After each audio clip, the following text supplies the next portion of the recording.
Welcome in to another SR51 Media stream. I'm your host, Salt Aries. Hopefully you're having a good day. If you're not, hopefully it turns around for you. It's the Christmas holiday. Hopefully you're getting everything you want. Hopefully everyone around you is getting everything you want. Your house is looking good. You're feeling good. And you're here to see what's new with Salt Aries and SR51 Media. Well, I'm here to tell you we have reached a verdict. I have reached a verdict when it comes to Battlefield 2042. The reason why I'm using the title and I'm not getting into the game and actually talking to you is because I wanted to be able to focus. Excuse me.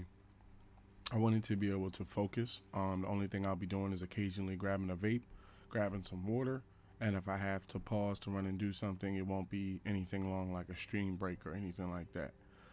So I'm gonna go over some points that have made my, decision for it and why I made that decision. And I'm gonna say in the beginning of the video for people that just want to know, tuned in to just know one way or another, I have decided to buy the game. Okay. The decision to buy the game came from a lot of factors. The version I'm gonna be getting, let me make sure I'm calling it right, because I took a photo just to make sure. Okay, I'm all over my phone now. Any other time I'd have my phone. I was locked into a menu window just now. I'm going to be getting the Battlefield 2042 Ultimate Edition on Xbox One S. Excuse me, Xbox One S. Yeah, the S and X version. So, the reasons that went into it, first of all, let me say I played the full 10 hours that you're given from the EA Access. That was one of the first factors. I think myself that there's too many games that don't give you access to them but want you to pay a high price. And I feel that Battlefield giving you access to their game was like a belief in what the game is and what it's going to be. And this isn't my first run with Battlefield. One of my favorite Battlefields was Battlefield Hardline. I know it wasn't, everybody's cup of tea, but I loved the story that they had going for a period of time. I felt it was very good. I remember, the whole betrayal thing, and I don't want to spoil it for you if you've never played it. Some people might just be getting EA access in their first Xbox for Christmas, but Battlefield Hardline was good. I liked Battle. The thing with Battlefield 5 was I liked the environment. It showed me what Battlefield could be. But the thing about it is I'm not a fan of Battlefield games that are really any game that's set in the World War I and World War II era. I'm kind of the type of person that I want my battles to be maybe as far back as like early 90s, late 80s, mid 80s, or the 80s, but when you get into like really long, World War I, World War II type of things and stuff, I'm not really a fan of a lot of things like the weaponry and the scenery and the technology and stuff. I like seeing updated things. So, especially in my video games, I want to feel like I'm playing the future, right? And that's the environment feel that I got from Battlefield 2042. When I first jumped in, of course, I went straight to my man Omar. Shout out to the legend, R.I.P. the legend Omar from The Wire. Great actor in this game. I didn't even know he was in the game. I didn't keep up on really a lot of the information for Battlefield 2042. I kept up on the main things like when it was coming out, how good it was doing, if it was delayed or anything like that. But I didn't really get into like the specialist and look into a lot of gameplay. So I was shocked to see him as a main character. And to be honest, as it stands right now, I don't know a lot of them all by name because I haven't been. I've been playing strictly with the guy with the ghillie suit, right? With the sensor and the drone. What I realized was, just to add into the specialist, is that that's not the end of the specialist. A lot of people have to understand that once I looked it up myself to educate myself, is that they have plans to drop more specialists. So the category, the character list is going to be how long you can guess, that they can keep going depending on if they're going to, they're going to have a year one content with this pass that I'm buying. So I'm covered. That's the reason why I'm going with the ultimate, because of the fact that, especially with the specialist, you don't want to be in a situation where there's a new specialist with a new gun or something that turns the tide of Battlefield, And instead of you being able to play as that person, you can't. Like myself, I like having, like, especially with games that I like having everything. So at least with the specialist, that was something that I enjoyed because the sensor suit really helped.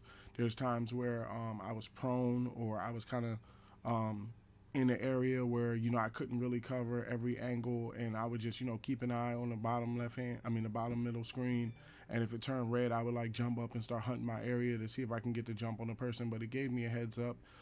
The drone was very easy to use after a couple of seconds of getting the directions down, and I'm pretty sure once I end up playing more time, I'll be very, better with the drone and could spot enemies from far away. Because to tell you the truth, one thing I noticed about Battlefield 22, nobody really pays attention to each other's specialists. Like if you're flying a drone to spot the enemy, they're not gonna like stop and start shooting at your drone. So it really is better to start using it. And Omar's what do you call that? His battle shield, where he puts down like a barricade, right? I ended up using that in a house because, from what I can tell, it's not a limit on how many you get. It's like one or two per battle. So I put one at the end of a door and another one at the end of the hallway, where basically, if I had to defend that position, I'm defending from behind a wall, and it does help because what it does is it takes away my body down to the ground. The shot you would have to make would have to be like a perfect shot hitting me in the head. Now, don't get me wrong, that has happened in Battlefield 2042 games before, but it's less likely to happen when you're behind a wall and you're inside a building, right? So I ended up using him. Who else did I use? Dozer. I used Dozer for a little bit. I was gonna use him more, but then I found myself thinking, okay, when am I gonna like pull out the shield and rush somebody? As an infantry, I'm still trying to find out who's my character that I want to use. I think uh, my character that I'm using with the ghillie suit, I think really works good. I know a lot of people don't use them for infantry, but for me, I'll use them for assaults, kind of like pressing the field, because I feel like nobody really pays attention to, once again, drones, and no one knows that, with suits and stuff like that, a lot of times, that light sensor can help you to know, okay, you're about to turn a corner. Like, there's been times where the light sensor went off and I've looked up coming around a corner and I've run into a tank, and been able to backpedal and run away without him getting off that first shot because I saw him before he saw me. So I was like, wow, this is something that with these specialists that already, just the ones we have already made me feel like, this is the sort of thing where you're like, to be honest, I consider what I, one second.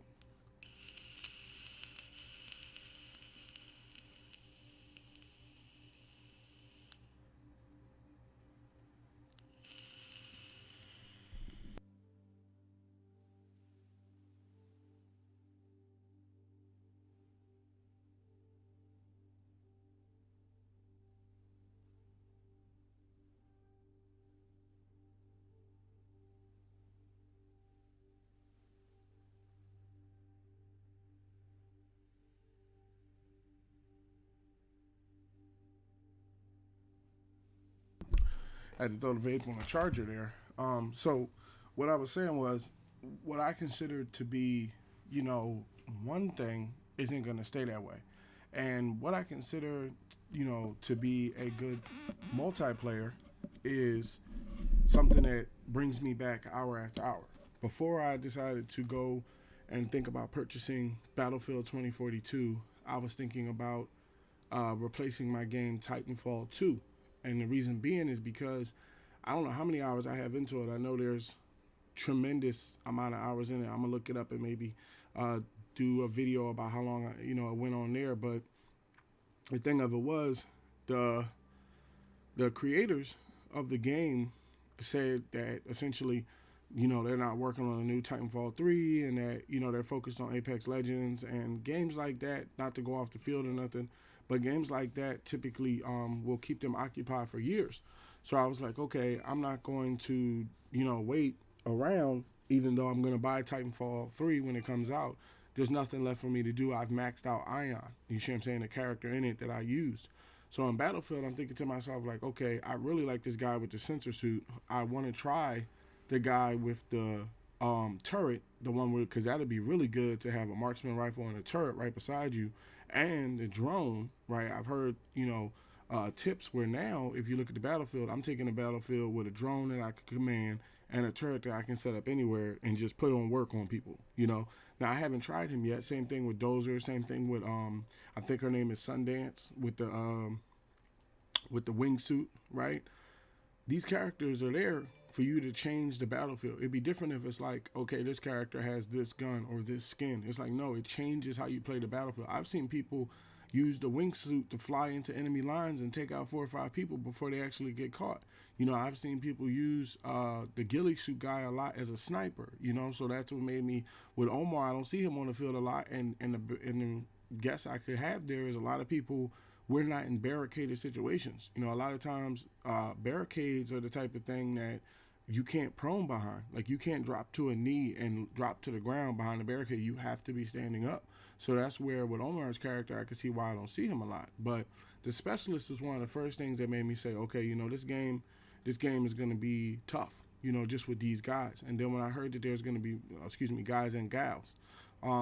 This is going to be a tough game, and then when I heard that, okay, they have plans to drop another specialist, possibly, I think it's, if I'm hearing this correctly, at least one specialist this upcoming season, right? So if they do that, it puts us in a standpoint where now we don't know what they bring to the battlefield. We don't know how that changes things, and I saw someone even adding into it.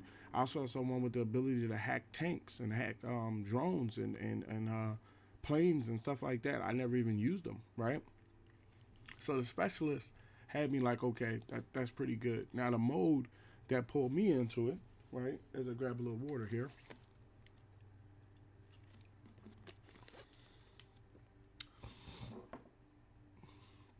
The mode that drew me in, from the beginning was the all-out warfare mode. And you have 128 people, okay? If I'm not mistaken, 64 on 64, right?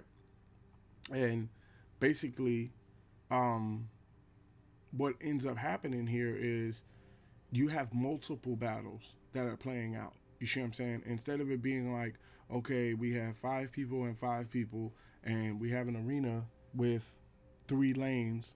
Either you go up the middle, or you go left, or you go right, and the teams push through those tunnels.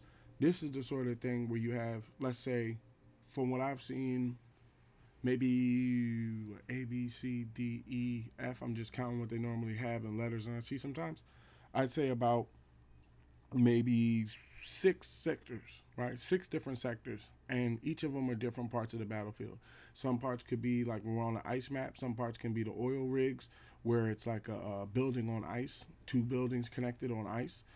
It could be the small, what I've seen, it's like a overturned shipyard where it's kind of close to the ice, and then there's a hill with another checkpoint over top of that, and kind of like a construction zone. So what ends up happening is, now that's just in an ice map. In a city map, there's places where there's 2 tall buildings that kind of connect with a rope line and sights. If you're a sniper, you can see each other over there. All the floors are accessible in the sense of you could take the elevator and it'll take you from the top floor to like the bottom floor, where you can like fight and stuff like that. You can go up the steps and go up a couple floors and everything. Now, I wouldn't say all floors is every single floor, but they give you a good map where you can kind of press and work your way upstairs or work your way downstairs to defend, right? So as a player, I'm looking at this like it's fun to be in a situation where the only way, which is I feel better, the only way to get kills or to have fun is I just keep running forward in either lane and I get a couple kills. That's fun. I like that from Halo, and I've played that from Call of Duty games, but I've grown to like this 128 battle a tad bit more. So what I ended up doing was, because I don't want to keep you here too long as far as a review, or not a review, but more of a decision to get the game. The other part of it was the maps. Okay, they promised there's supposed to be information leaking from what I can tell, that basically they're going to be bringing new maps. So it's not going to be the same game as we have now forever. It's going to be a type of thing where the game evolves and it gets bigger and it gets smaller. So all of these sorts of different reasons, and also because of the fact that I feel as though it did hold up in those matches. When I was playing, you could hear me saying, oh, this was fun. Even though you may get shot down and you may not have the best KD rate, or you may not have the best win streak at the same time, or you may lose a match 2 times in a row or 3 times in a row. To me, it's still a good game. It's still pretty fun, and I'm willing to put some money down and see how good it is. So just to let you know, I will be getting this game once again. If you did not tune in the beginning, thank you for watching this back on playback. You can expect, I would say, a lot of live streams and a lot of content revolving around this. I also will be doing a game review after I put in what I feel is enough time in the game. I don't want to just do a review based off of an EA Access trial when I don't have all the elements that you get from the Ultimate Pack. I'm pretty sure this Ultimate Pack, they're going to give me a lot of upgrades and things like that that I would want to actually inform you about. So I want to thank you again for watching this impression. And once again, I'm going to be getting the game, and you can expect videos coming soon. Have a good rest of your day. Peace.